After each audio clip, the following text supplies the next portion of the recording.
Good afternoon. I'm sorry to have to tell you that today the number of deaths recorded from COVID in the UK has surpassed 100,000. And it's hard to compute the sorrow contained in that grim statistic. The years of life lost, the family gatherings not attended, and for so many relatives, the missed chance even to say goodbye. I offer my deepest condolences to everyone who's lost a loved one. Fathers and mothers, brothers and sisters, sons and daughters, and the many grandparents who've been taken. And to all those who grieve, we make this pledge that when we've come through this crisis, we will come together as a nation to remember everyone we lost and to honor the selfless heroism of all those on the front line who gave their lives to save others. We will remember the courage of countless working people, not just our amazing NHS and care workers, but shop workers, transport staff, pharmacists, teachers, police, armed forces, emergency services, and many others who kept our country going during our biggest crisis since the Second World War.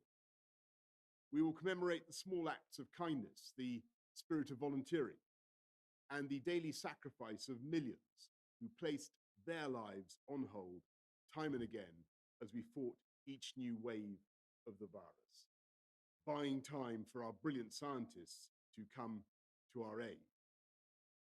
In that moment of commemoration, we will celebrate the genius and perseverance of those who discovered the vaccines and the immense national effort, never seen before in our history, which is now underway to distribute them.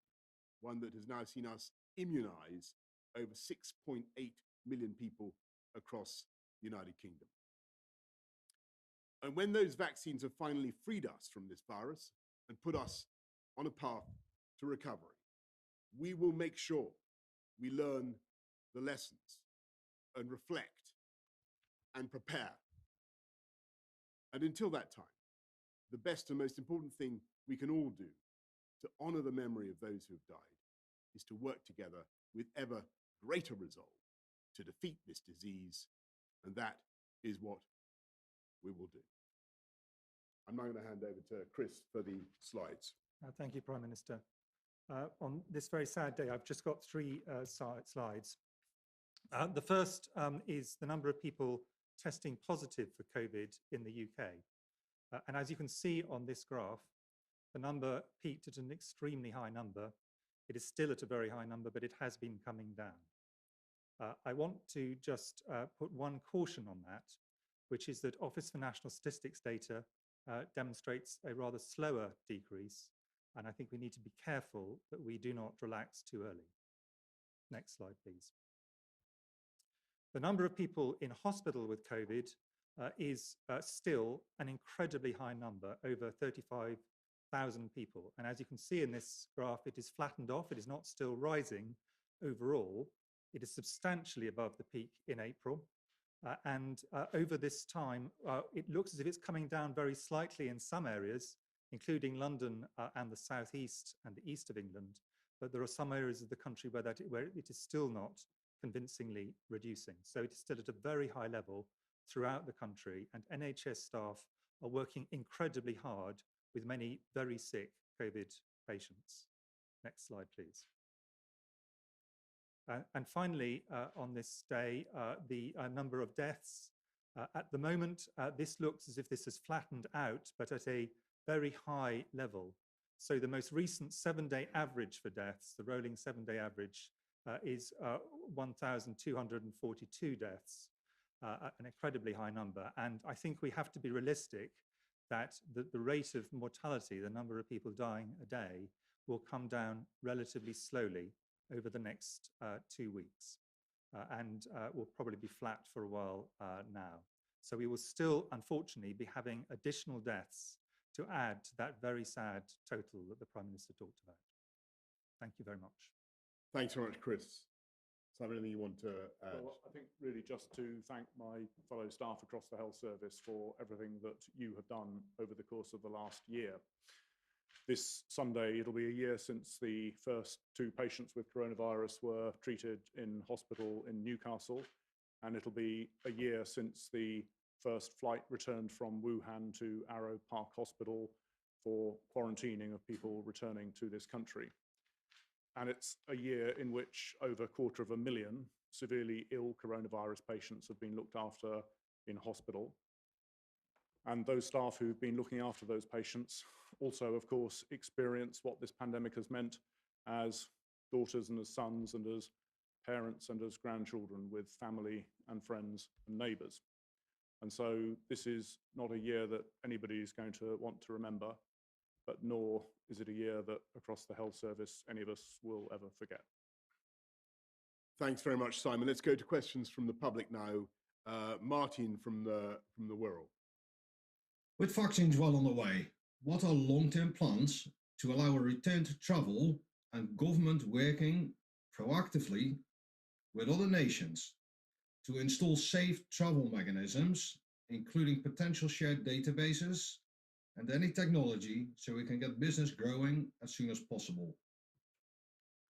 Thanks, Martin. Well, what we want to do is look at where we've got to on the 15th of February. As you know, that's the date by which we hope to have vaccinated all the most vulnerable groups, the Joint Committee on Vaccination and Immunisation 1 to 4 groups, and see where we are in terms of reducing the spread of infection and what we've done to protect the most vulnerable.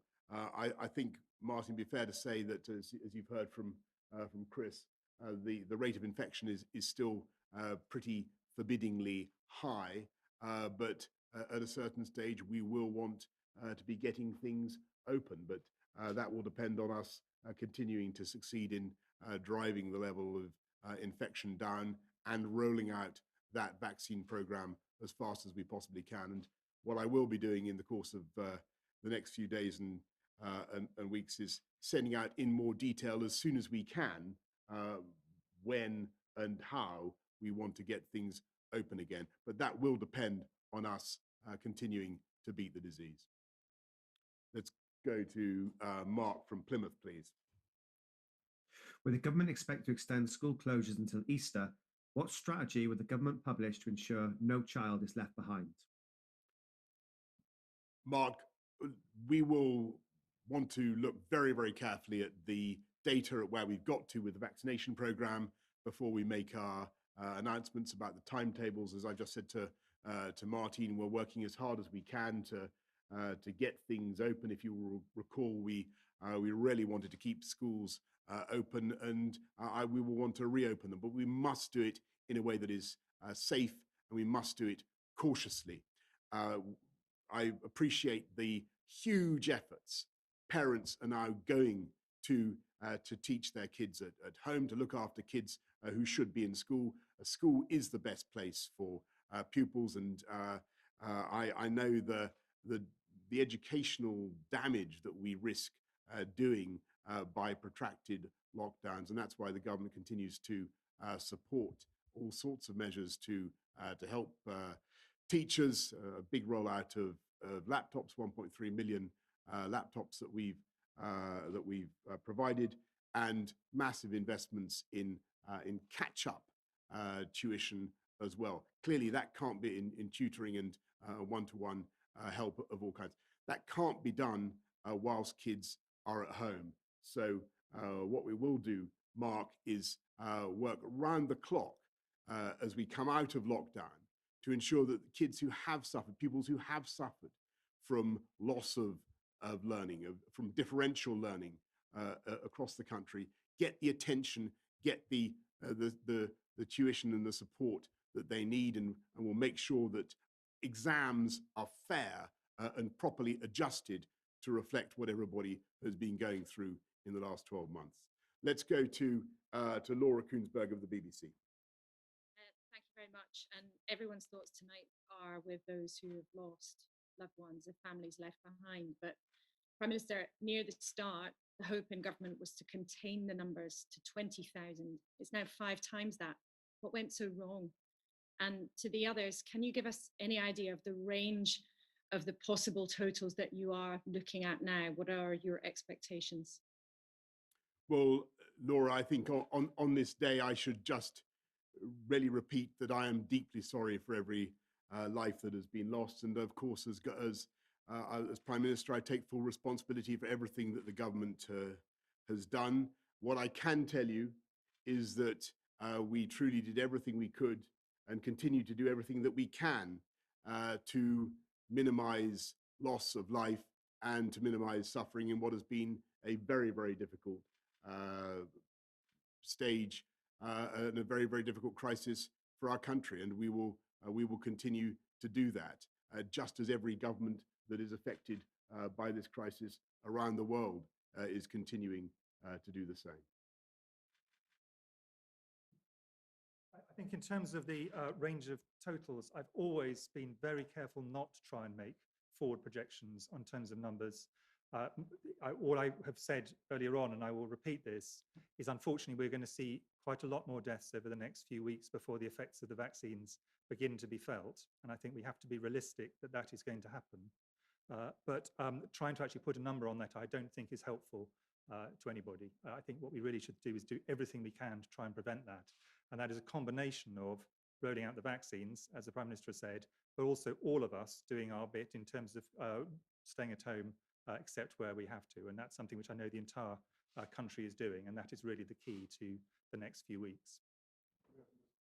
Of course, Simon. Prime Minister, which is that fundamentally the driver of the death rate is the infection rate. Set against that, we are seeing continuing improvements in hospital treatment for severely sick coronavirus patients. Crudely, the in-hospital death rate has fallen from about a third to a fifth, and we do expect that there will be more treatments for coronavirus looking out over the next 6 to 18 months, perhaps. We've already seen those with some of the corticosteroids, some of the rheumatoid arthritis drugs that have been repurposed. There are antivirals in the pipeline. So looking out, I think we can see a world in which coronavirus may be more treatable. But for right now, it's a combination of reducing infections and getting vaccinations done.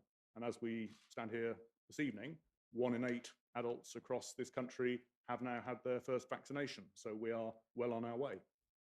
Thanks, Simon. Thanks, Laura. Paul Brand of ITV.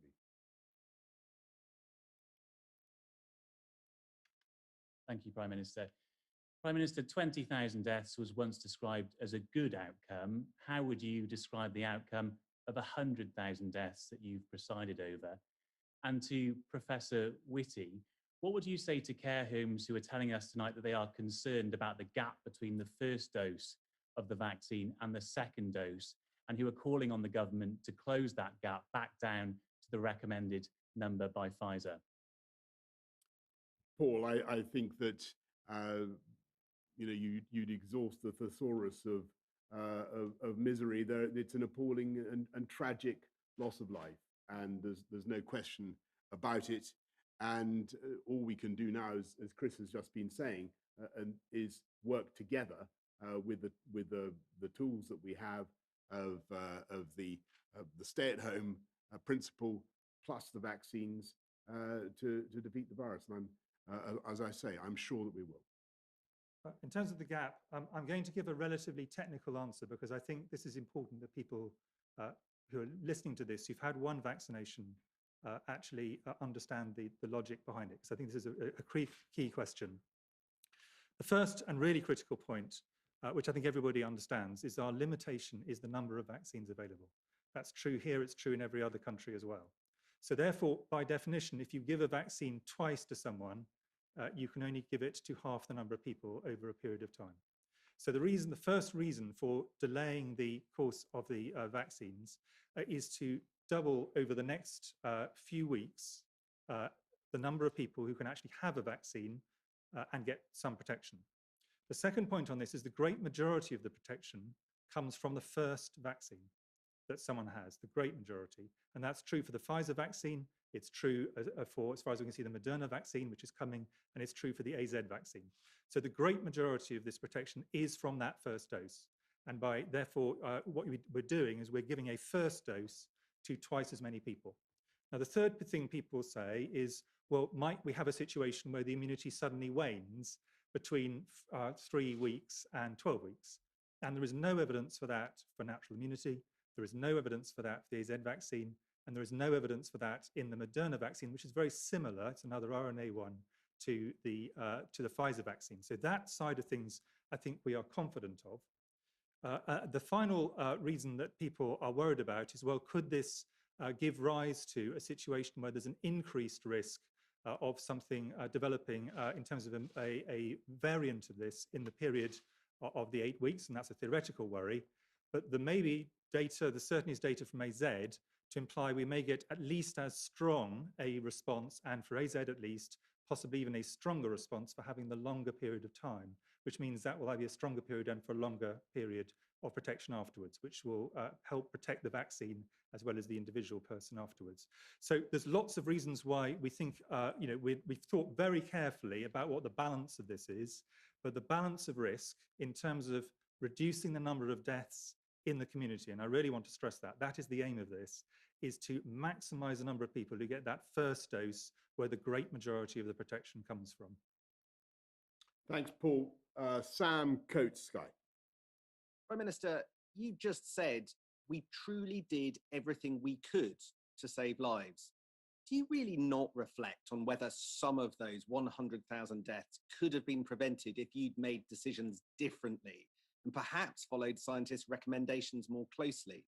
Professor Whitty, do you wish you could have done more to encourage a lockdown or circuit break, as Sage suggested, in September rather than having to wait till the end of October? And Sir Simon, do you think that there was too much household mixing in December? Sam, I just want to repeat what I said really to Paul and to Laura. We did everything that we could to minimize suffering and minimize loss of life in this country as a result of the pandemic. And I'm deeply sorry for every life lost. What I can say is that the government will continue to do everything we can to minimize life lost as we go forward. And I continue to urge people, as Chris has just done, to follow that guidance and stay at home and protect the NHS and save lives. In terms of the question you asked me, I mean, the data, what we have now is a situation which is quite different to what we had in September. And I think it's important that we recognize that. The new variant has changed the situation we're in very substantially.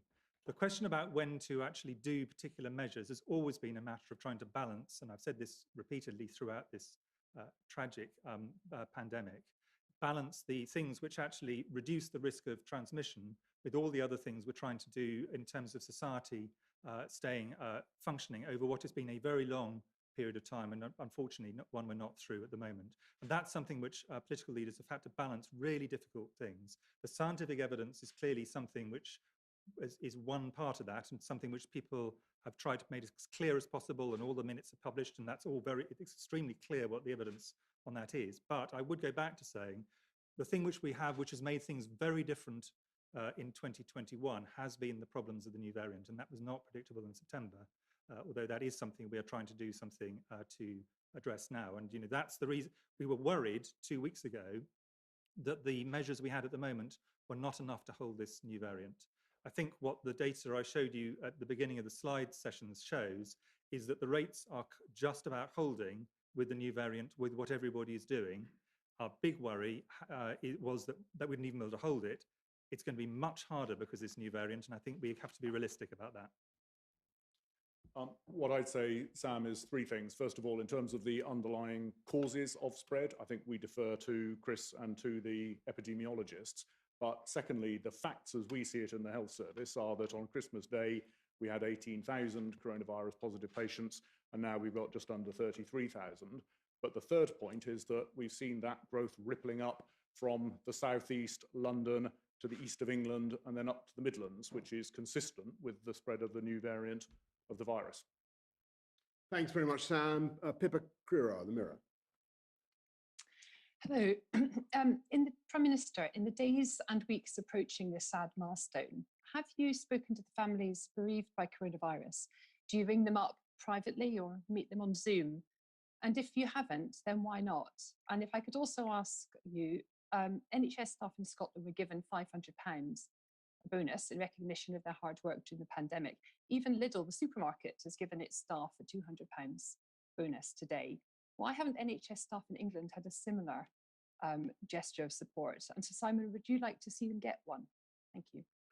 Well, Pippa, the answer to your first question is yes, of course. I've talked to families of the bereaved and will continue to do so. And again, I offer my condolences to everybody who's suffered loss of a loved one during this pandemic. And we do our absolute utmost to support our wonderful NHS staff, and have indeed had a 3-year pay package for nurses that I think was 12.8%, and will continue to invest record sums in the NHS. I think the amount we invested in the NHS even before the pandemic began was more than any time in modern memory, £34 billion package of investment, and that will continue under this government. I think what I would say is that, having talked to many staff across the health service, obviously day in, day out, actually what people probably want right now is 3 things. First of all, to be able to look forward to some sort of respite from what has been just an incredibly demanding and continuous year of pressure.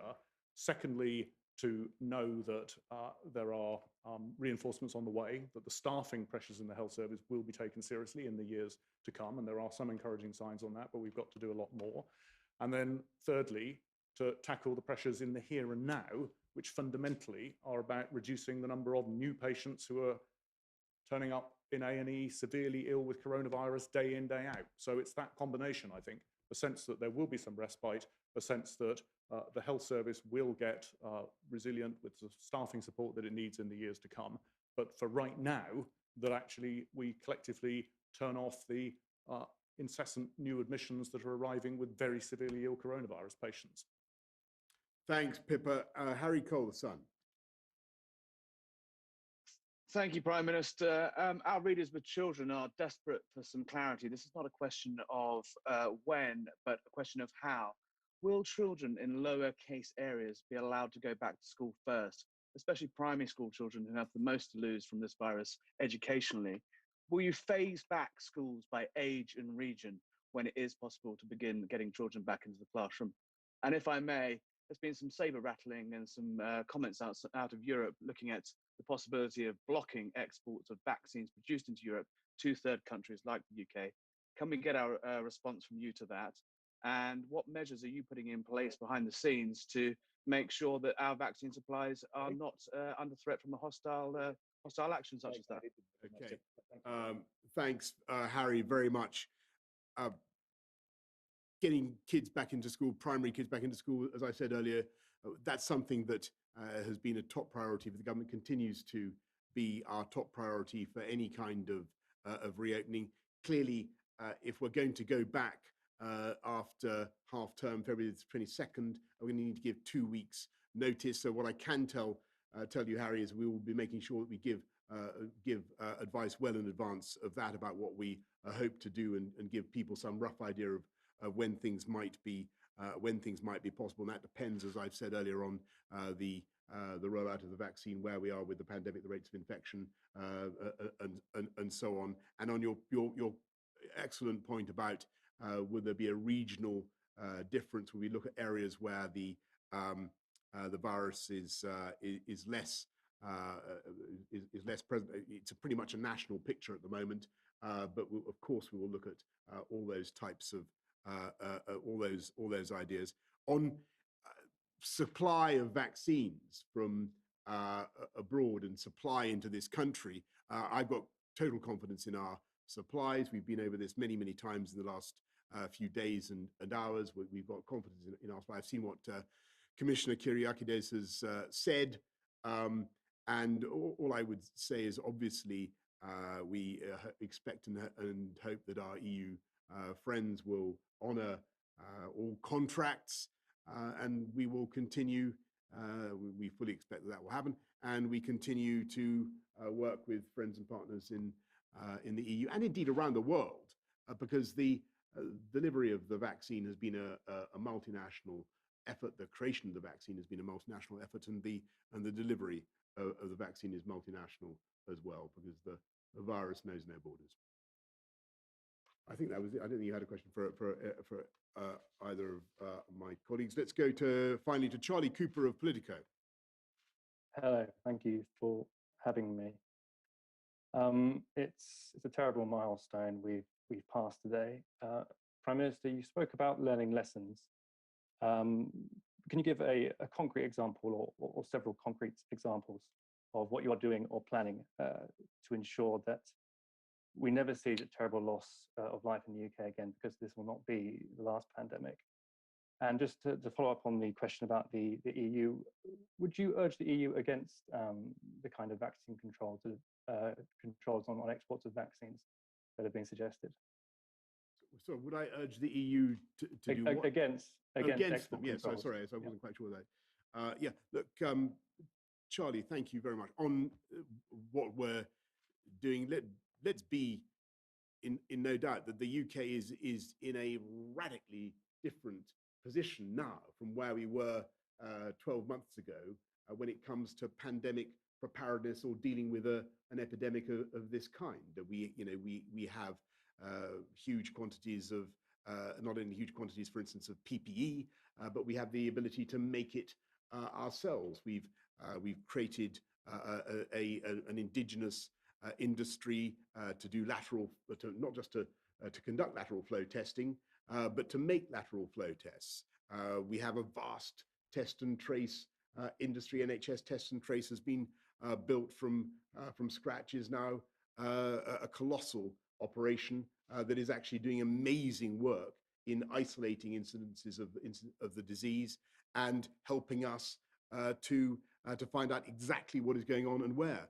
The UK is also, I've asked Chris and Simon to comment on this, but the UK is also out in front in conducting genomic testing of the virus cases, so that we know exactly what type of virus. And 47% of all the genomic analysis in the world is now done in the UK. You'll have seen what this country has done in terms of creation of the viable treatments for the virus, or pioneering viable treatments in the form of dexamethasone, and clearly we are out in front in the manufacture of or the creation of, or one of a group of countries that is doing well in helping to create vaccines. None of that is, of course, any consolation for the terrible toll of life that we're forced to announce today, that I'm forced to announce today. But I can tell you that things are really very different now in the UK as a result of the pandemic, and our readiness for any future pandemic is really colossal by comparison. But that's probably no particular surprise to you or to our viewers. I think people would expect that, and quite rightly. On your point about the vaccines and our friends in the EU, I would just repeat what I said. The creation of these vaccines has been a wonderful example of multinational cooperation, and I think that one of the lessons we have to learn, the world has to learn from the pandemic, is the need to cooperate and to make sure that we do things together and we understand how to fight these pandemics together. So I don't want to see restrictions on the supply of PPE across borders. I don't want to see restrictions on the supply of drugs across borders, and I don't want to see restrictions on vaccines or their ingredients across borders. And I think that's pretty commonsensical, and I'm sure would be widely supported across the EU as well. There's a huge amount we have learned, are learning, and will learn about this. I'll take just three broad groups. There's things we've learned scientifically.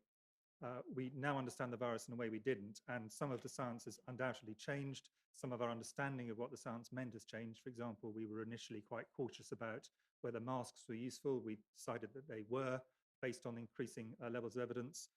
We initially didn't realize quite how strong the importance of asymptomatic transmission was, for example. I think we now recognize that's a very major part of it. Then there's things we've learned clinically, and the reason, as Sir Simon said earlier on, that the death rates have gone down is doctors are learning the whole time. Some of this by randomized trials like dexamethasone, a variety of other trials, many of which are led from the UK because we have a very strong tradition of evidence-based medicine, but also just by clinical practice, which is the way that doctors and nurses learn how to improve treatment in different areas. And we've learned things operationally. Very obviously, that means that we can do things now that we were not able to do and didn't understand how to do early on. And we will continue to learn. And I think we need to realize we're going to have to continue to learn the lessons from this pandemic, because there is a lot for us to learn from it. Thank you, Charlie. Thanks very much, everybody. Thank you.